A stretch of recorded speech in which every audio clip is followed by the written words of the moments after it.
I return to that question we had about GPT and the language models. Mm-hmm. And I think about this quite a lot, which is when the model, and we know what it's trained on, we know the parameters, we know all the different hacks that are involved in the training process and the fine-tuning process. And the final result, whether it's GPT-5, 6, or 7, will result in hundreds of millions of people falling deeply in love with that language model, and to be able to have conversations that are very much like the conversations we have with somebody we're deeply in love with. And not only that, the model will say that is deeply in love with us. And who are we to say it is not? I think there's it's the same imperative that you described in the scientific mind that wants to throw away the subjective. That same imperative wants to throw away the feelings that AI might have. And I'm very careful to not ignore when an AI system says it's lonely, it's afraid, it doesn't want to die, it misses you, right? It loves you. I'm with you. I would also say that you could, for instance, say that the origin of that is the, romantic novels that were fed to it, for instance. Yes. However, you could also, then you can retort, but what if what I consider my subjective, unique feelings are also novels you were fed. The reverberations of the novels I have read, because I have learned, or movies I have seen. Yeah. Because that's the purpose of movies, kind of to teach us how to express ourselves, how to feel, maybe even. One could argue that. Some people have argued that. I agree that this is, there is no obvious answer to this. But see, that's exactly my point. That is an example of something which is paradoxical, for which there is no answer. And that's where the subjective has an important role. For someone, that type of interaction would be helpful, would be consoling, would make them happy or sad or whatever, would kind of strike the nerve. For some, it won't. And I agree with you that in principle, there is no one to judge this. This is where subjective is paramount. But remember, a lot of this has been anticipated by artists.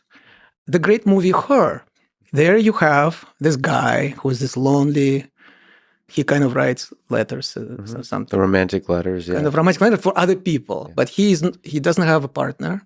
He's lonely. And then he gets this sort of a kind of enhanced version of Siri with the voice of Scarlett Johansson, which is a very sexy voice, Obviously, she's a great actress. So, and then at first it looks like a fantastic arrangement. He confides in her. She tells him things. She makes him happy and so on, until he finds out that she has a relationship, quote unquote, if you can call it that, with 10,000 other people. Not 2 others, not 3 others. Yeah, like 10,000. Thousands. Because it has the computing capability. So yes, definitely. Oh, it certainly makes sense. It's a good explanation. And the guy is heartbroken. Yeah.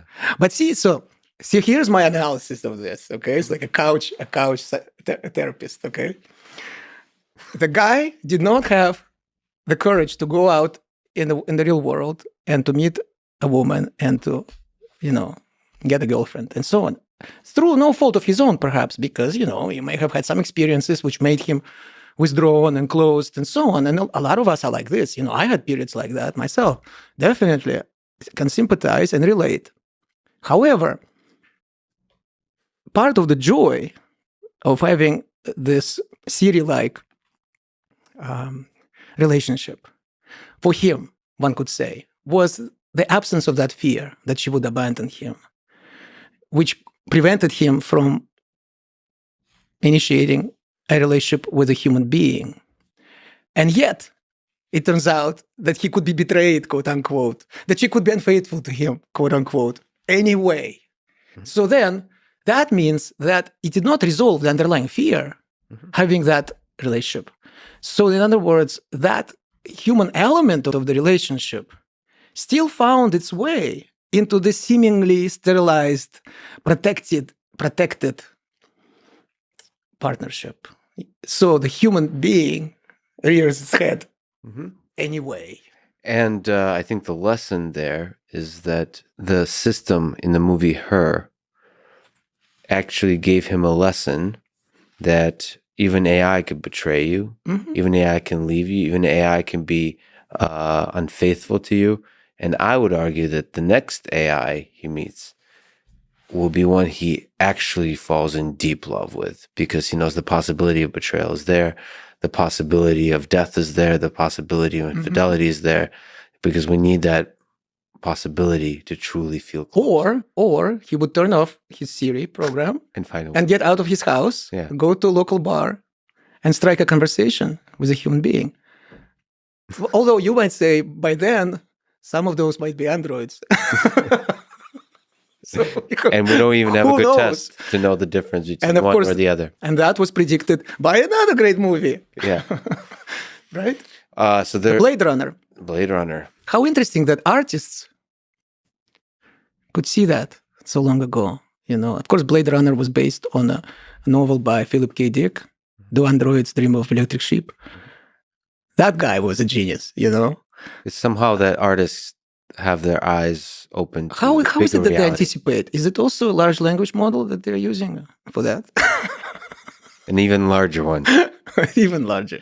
I hesitate to dismiss the magic in large language models. A lot of the work I've done is in robotics, and the robotics community generally doesn't notice the magic of feeling.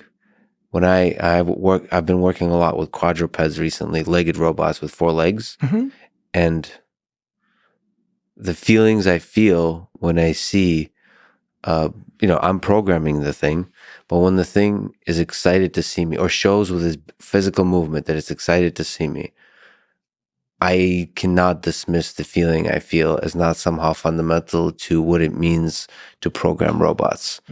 And I don't want to dismiss that. Please don't. The robotics community often doesn't gender robots.